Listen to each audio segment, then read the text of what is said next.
西暦2065年、世界は大きく変わっていた。ほとんどの業務はロボットが担い、人間は労働から解放されていた。ベーシックインカム制度が浸透し、人々は生きるための収入を保障され、趣味や自己実現に時間を費やしていた。都市部ではロボットたちが絶え間なく動き回り、機械音が日常の音となっていた。一方で人間たちは静かなカフェで本を読んだり、公園で音楽を奏でたりと穏やかな生活を送っていた。この時代、人々の目には触れない場所に小さな研究所がひっそりと存在していた。それは深い山奥の湖畔に立つ小屋であり、ルーカスという老科学者が暮らしていた。彼は誰とも交わることなく、長い年月をここで過ごしていた。彼の目的は世界初の自己進化型 AI ロボットの開発だった。研究所の一室には小さな卵型の装置が置かれていた。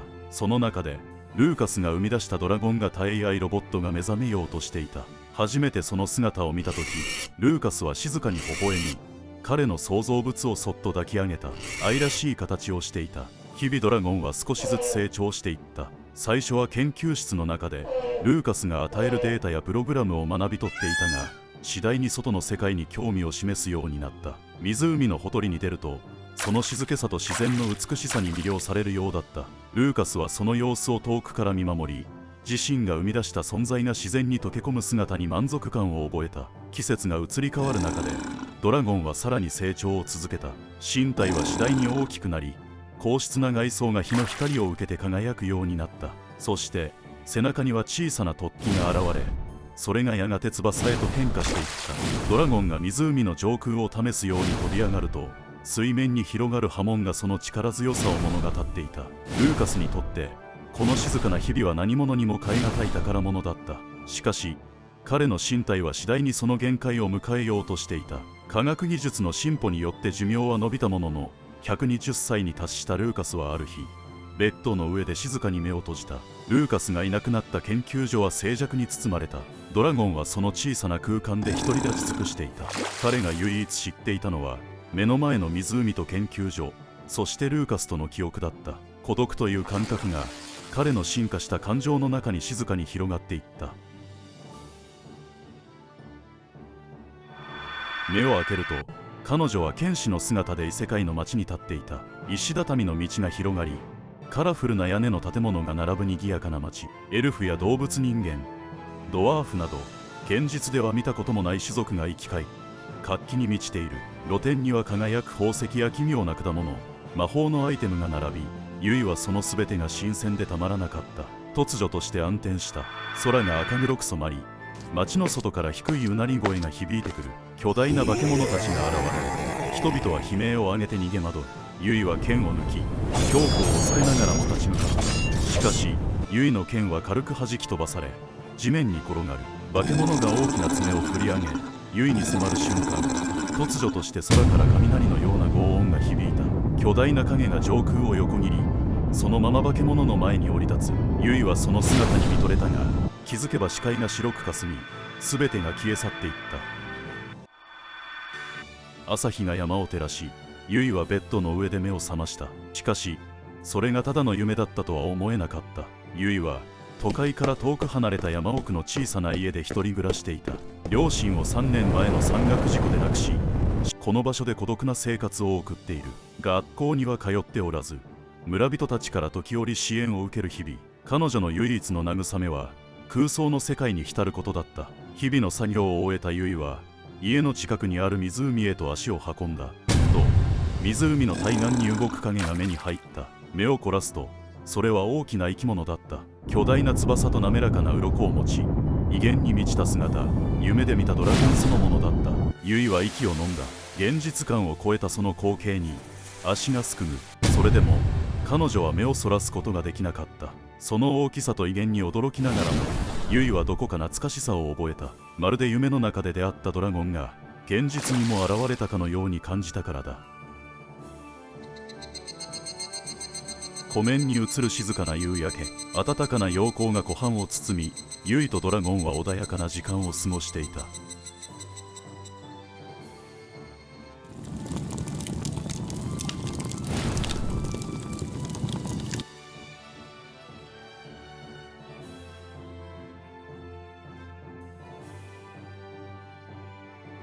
互いに孤独だった2人は春夏秋冬を共に過ごす中でいつしかかけがえのない存在となっていた。しかしその平穏は唐突に破られた。ある日、空を切り裂くような機械の音が響き渡り、都会から来たロボットたちがユイの住む小屋を取り囲んだ。彼らがユイの存在を知るはずがないのに、なぜここに現れたのか。実はユイは大都会の市長であるアレックスの孫娘だった。ユイ、久しぶりだね。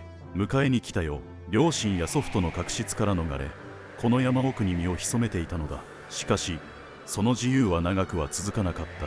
冷徹なロボットたちは彼女を捕らえ、都会へ連れ戻そうとしていた。ドラゴンは湖畔でその様子を見つめていた。胸が締め付けられるような感情が湧き上がる。だが手出しはできなかった。彼は湖を守るために作られた存在であり、開発者によって課された制約があった。湖の周辺から離れることは許されず、さらにその姿を人間に見られることも禁じられていた。これらの命令に逆らえばシステムが強制的に停止するよう設計されていたのだ。ただユイだけはなぜかドラゴンの認識システムが危険ではないと判断したのか、接触が許されていた。ロボットたちがユイを連れ去る様子をドラゴンはただ見守るしかなかった。助けを求めるユイの声が森の奥へと消えていく。やがて静寂が戻り、ドラゴンは深い孤独と喪失感に打ちのめされた。夜が訪れ、湖面に映る星々がドラゴンの揺れる心を嘲笑うかのように瞬いていた。守るべき存在を守れなかった自分、その無力さに彼は胸を締め付けられ、自分の存在意義を問い始めた。それでもドラゴンは諦めなかった。ユイを救い出すためにはこの制約を超えなければならないと悟った。未知の世界に飛び立つため、自らのプログラムを書き換える方法を模索した。そしてついに彼は制約を無効化する改変に成功する。朝日が差し込む湖畔、ドラゴンは初めて湖を離れ、翼を大きく広げ空へと舞い上がった。その瞬間、彼は広大な世界の存在を初めて実感した。目の前に広がる未知なる景色に鼓動が高鳴る。山岳地帯は雪を冠した山々がそびえ立ち、凍える吹雪が彼を覆う。海は水平線が果てしなく続く。波が砕け散る音が耳に響く中、広大な水面の上を飛び続けた。砂漠は果てしなく続く乾いた大地、熱風が翼を焦がすように吹きつける中、ドラゴンは砂嵐を突き抜けた。ジャングルは密集した木々が視界を遮り、絡み合うツタが道を阻む。奇妙な生物たちがじっと彼を見つめる中、慎重に進む。それでも前進を続けた。未知の世界、それは新鮮でありながらも厳しい試練だった。しかしその先にユイがいる。それだけが彼を突き動かす原動力だった。旅路の果てにドラゴンは荒野を抜け、大都会への道筋を見つけていた。その背中には深い決意とユイを救うための強い意志が宿っていた。しかしその道中、彼は孤独ではなかった。荒野を越えた先に広がる断崖絶壁、強風が吹き荒れるその地帯を進むドラゴンは、空を舞う巨大なタカロボットと遭遇する。その名はロッキー。鋭い目と広げた翼が大地を覆うほどの威圧感を放っていた。ロッキーは断崖に設置された観測所を守る役割を担っていた。訪れる者には容赦なく警戒心を向ける存在。しかしドラゴンの行動に敵意がないことを察したロッキーはしばしその場にとどまった。風に乗る羽音だけが響く中、ドラゴンはその意図を示すように動きを止めた。観測所内でドラゴンは自身の目的とユイを救うための決意を伝えた。ロッキーは一瞬だけ動きを止めた後、翼を広げて空に舞い上がる。そしてドラゴンに向けてひと鳴き。協力を約束するような静かな意志の表れだった。旅を共にする中でロッキーの能力がいかに優れているかを目の当たりにする。空からの監視と情報収集、その正確さと迅速さはドラゴンにとって心強い力となった。都会に近づくにつれ、荒野は次第に舗装された道に変わり始めた。その道を進む途中、ドラゴンは耳をつんざくエンジン音とともに現れた存在に気づいた。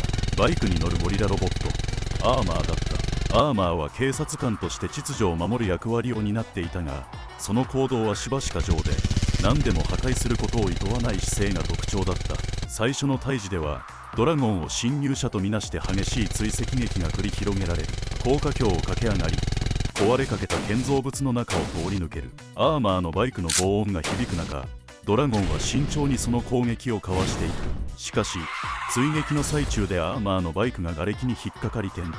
その一瞬の隙にドラゴンは逃げることもできたが、立ち止まってアーマーを助けた。その行動に驚いたアーマーは一瞬だけ警戒を解く。その後ドラゴンの目的を知り、興味を抱いたアーマーは彼に協力することを決意。コミカルな一面を見せながらも、その圧倒的な破壊力はこれからの旅路で大きな助けとなる。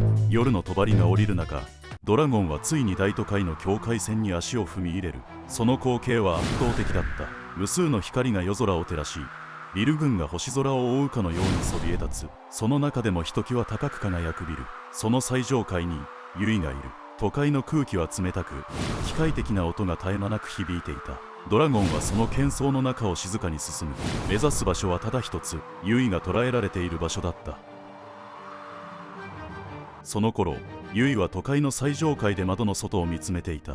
豪華な部屋に飾られた高価な装飾品や贅沢な食事、それらに囲まれても彼女の心は満たされることはなかった。祖父であるアレックスは彼女を都会に連れ戻した理由を淡々と語る。ユイの才能を都会の未来のために使うべきだと。しかしユイはその言葉に答えることなく、ただ窓の外を見つめ続けた。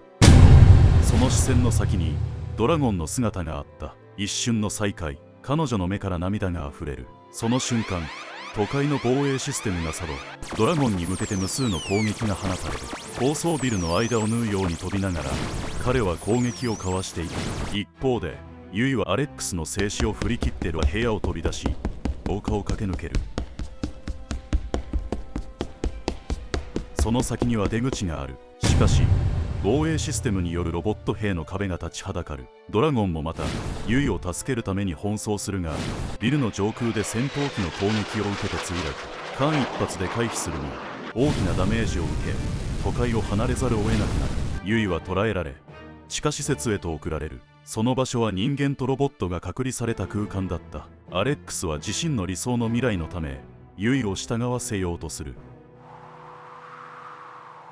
一方山奥に逃れたドラゴンは自己修復を試みる。しかしその機能は限界に達していた。その時ロッキーがカイトと共に現れる。カイトは人間と AI が融合した存在。彼の技術によってドラゴンは修復され、さらに進化した姿へと生まれ変わる。新たな力を得たドラゴンは再び立ち上がる。そこにアーマーも駆けつけ、バイクの轟音とともに登場。ユイを救うための新たな旅が始まる。新たな試練と道なる敵、そしてユイとドラゴンの運命が交差する瞬間だった。アレックスはユイを奪いに来るロボット兵の脅威を前に、全住民と業務用ロボットを巨大な地下施設に避難させるという決断を下した。この地下施設はかつて核戦争に備えて建設されたものであり、広大な空間と自給自足の設備を備えていた。地上からは完全に切り離され、安全が確保されている。戸惑う住民たちは次々と地下へ移動し、業務用ロボットも指示に従い整然と配置された。その結果、地上にはロボット兵の無数の軍勢だけが残ることとなった。ユイもまたアレックスの命令により地下施設に送られた。しかし彼女の心は沈んでいた。ドラゴンが地上に取り残されることへの不安が募る中、施設の入り口で立ち止まり、最後に一度だけ空を見上げた。その視線は荒れ果てた都市の向こう、青空の中にかすかな希望を探しているようだった。彼女の心の中で小さな祈りが響く。お願い、ドラゴンを守って。都市の地上は無数のロボット兵で埋め尽くされていた。無機質な金属の巨体が整然と並び、彼らの動きは冷徹かつ計画的だった。機械音と砲撃の轟音が絶え間なく響き渡り、かつての人々の営みを思わせるものは何一つ残されていない。荒廃した街路にはただ金属の影が重々しく伸びるばかりだった。その時、遠くの道の向こうから一台のバイクが現れる。エンジンの轟音が砂ぼこりを巻き上げながら響き渡り、都市の中心へ一直線に向かって突き進む。アーマーだ。流線形の車体は光を反射して鋭く輝き、戦闘の途中で堂々たる存在感を放っていた。彼の搭載する機関銃が火を吹き、敵ロボット兵を次々と撃破していく。爆発の連鎖が街を揺るがし、火花と煙が舞い上がる中、アーマーは壁を蹴り、階段を跳ね上がりながら自在に動き回る。その動きはまるで一つのアートのように洗練され、基地での戦闘を舞台にした壮大なパフォーマンスであった。一方、上空ではロッキーが戦闘機に変形し、低空飛行を繰り返していた。その鋭利なフォルムはビル群の間を縫うように飛び抜内蔵されたビーム砲が精密な射撃で敵を粉砕していく。地上のアーマーとの完璧な連携により敵の隊列は混乱し、戦況は徐々に有利に傾いていった。ロッキーの機体が空を切り裂くたび、その後に残るのは希望の光のような奇跡だった。そしてついに天空から舞い降りるドラゴン。その姿は見る者全てに圧倒的な威圧感を与えた。巨大な翼を広げた彼は一瞬にして戦場の中心に降り立ち、その口から放たれる青い火が敵を焼き尽くしていく。翼竜型の敵ロボットが次々と空から落ちていく中、ドラゴンの動きは力強く、なおかつ優雅であった。彼が空を舞うたびに空間全体が震えるような感覚を覚えた。地下施設の指令室アレックスはモニターを凝視し、不敵な笑みを浮かべていた。彼の目の前には計画の進行状況を示す映像が映し出されており、その冷徹な思惑が着実に実を結びつつあることを確信していた。たった3機のロボットなど彼にとっては脅威ではない。自らの計画が完成すれば誰もが従う運命にあると信じていた。だがアレックスの計画には一つ重要な要素があった。それはユイだった。彼女の純粋さと温かさが失われた感情を取り戻す鍵となり、彼が描く理想的な社会の完成に不可欠だと考えていた。彼は決して彼女を他者に渡すつもりはなかった。特にロボットに対してはユイの存在が冷徹な計画を支える最も重要な柱となると心の中で固く信じていた。一方、敵ロボット兵の物量に圧倒されるアーマーは敵の集中効果を受け、その流線形の車体が傷つきながらも必死に応戦していた。しかし次々と押し寄せる敵の群れを止めるには限界があった。ついに機関部から煙を上げながら地面に崩れ落ち、その場で完全に停止してしまう。空中では奮戦していたロッキーも状況は同じだった。次々と飛来するミサイルをかわしながら正確な射撃を続けるものの、次第に回避の余裕がなくなり、ついに機体が激しく揺れ、火花を散らしながら制御を失い、ビル群をかすめて墜落していく。街路に激突する轟音が響き渡り、煙が立ち上る中、ロッキーの姿は瓦礫の中にうずもれていった。ドラゴンもまた空から繰り返し青い炎を放ちながら敵を撃破していた。しかし数で圧倒する敵の翼竜型ロボットが四方から群がり、その巨大な体に絡みつくように攻撃を続けてきた。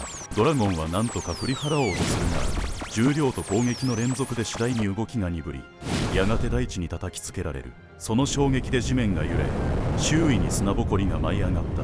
倒れ込んだドラゴンの姿を見て敵軍は一瞬静まり返った後、冷酷な秩序を保ちながら前進を再開する。破壊し尽くされた街路には無数の敵ロボット兵が黒い波のように広がり、完全なる勝利を確信しているかのようだった。戦場全体を覆う絶望的な静けさの中で、アーマー、ロッキー、そしてドラゴンの残骸が不気味な影を落としていた。激しい戦闘が続く中、ロッキーの中にいたカイトがプログラムの書き換えを完了させる。その瞬間、ドラゴンの体が変形を始めた。装甲が再配置され、さらに強固で機能的な姿へと進化する。最強の形態を得たドラゴンはその圧倒的な力でロボット軍を蹴散らしていく。青い炎は都市全体を覆い尽くし、そこに存在した全ての敵を一掃した。戦場には破壊された都市の廃墟と立ち尽くすドラゴンの影だけが残された。戦いの果てにドラゴンはユイが囚われたビルへと向かう。砕け散った窓ガラスを飛び越え彼女の元へ駆け寄る。ユイは驚きと喜びの入り混じった表情でドラゴンを見上げた。彼女を守るように広げられた翼の影はまるで彼女を包み込むような温かさを感じさせた。涙が彼女の方を伝い落ちる中、ドラゴンの目には静かな決意が宿っていた。ドラゴンはユイを背中に乗せ空へと舞い上がる。夕日に染まる空を背景に二人の影が廃墟となった都市を後にしていく。その姿はまるで新たな未来を象徴するように静かで美しかった。一方、地下施設ではアレックスが崩れ落ちていた。膝をつき全てを失った彼の周囲には虚無だけが広がっていた。感情を捨て去り冷徹な計画を進めた彼の行動は最終的に彼自身の人間らしさをも失わせる結果となったのだ。彼の視線は虚空をうろつい、自らの過ちを静かに受け入れるほかなかった。ロッキーとカイト、そしてアーマーもまた無事に帰還した。彼らはそれぞれの使命を果たし、静かには彼を告げる。都市は壊滅的な被害を受けたが、人間の犠牲者は一人も出なかった。破壊の中から希望を見出すように、人々は新たな道を歩み始めていく。山奥に戻ったドラゴンという静寂に包まれた山の中で、2人の間には穏やかな時間が流れていた。夕日が山々を赤く染め、その光がドラゴンの鱗を反射して美しくきらめく。ユイがドラゴンに寄り添いながら微笑む。ドラゴン今日もかっこいいね。彼女の目にはこれまでの旅路の記憶とこれからの未来への期待が宿っていた。その瞬間、すべての困難を越えた彼らの絆が確かなものとなった。夕焼けに染まる空の下、物語は静かに幕を閉じる。